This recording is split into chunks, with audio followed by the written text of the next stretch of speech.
So before the pandemic, you were providing supplies to folks on Skid Row, and supplies were dwindling. But now folks are reaching out, wanting to help you because they see the work and the results of what you're doing. How does that feel?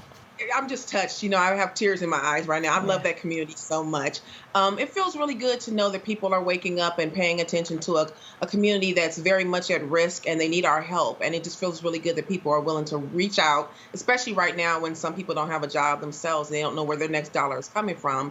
But people are willing to pitch in so we can make sure the homeless are protected, just like the housed people are protected. What a strong person you are. I know the first time out after the stay-at-home order, you posted the video that went viral of you handing out supplies through the car window. And some people commented on the fact that there were large crowds, that people weren't social distancing there. But you were in the moment. You were in the moment of caring.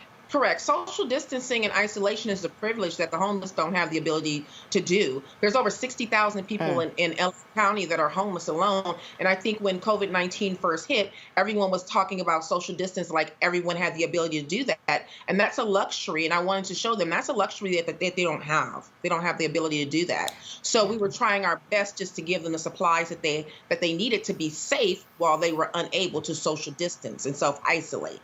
You started out doing hair and makeup for women and haircuts and grooming for men. Part of the mission statement for your non-for-profit is Beauty to the Streets aims to serve the homeless by providing necessities along the things that make us feel inherently human. A hot shower, a hearty meal, the hope-inducing feeling of looking in the mirror and loving what you see. I know there will be people who say, wait a minute, a homeless person, they don't need to look good. They just give them a hot meal. That's what they need more. But this is connected to self-esteem because many of the homeless are working homeless. People are trying to get jobs, and we know we are judged the minute you walk through that door, and sometimes it determines whether or not you're hired. Absolutely. And some of these homeless women walk their kids to school. Some of the kids need a haircut to go to school.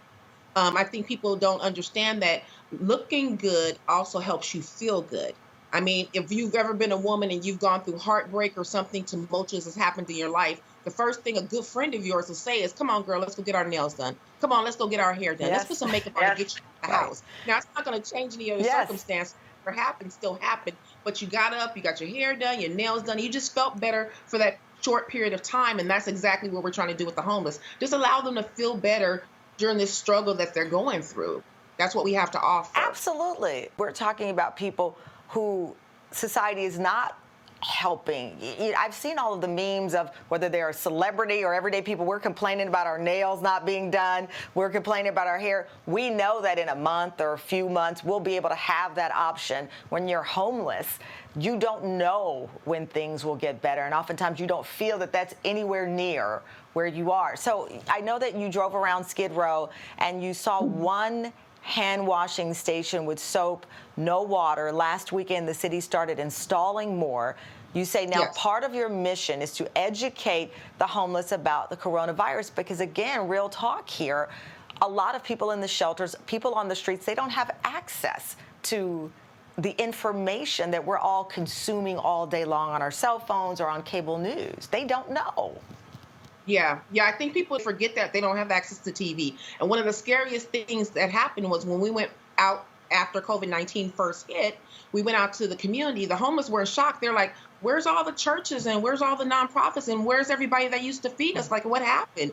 I'm like, do you not know what's going on? They're like, there's a bad cold or flu bug, right? I'm like, oh my gosh, like it totally dawned on me that they don't understand what's going on. So we found ourselves not only supplying items to help them, but being educators as well, trying to educate them on the social distancing, making sure that they understood not to touch their face, making sure they understood to wash their hands for 20 seconds.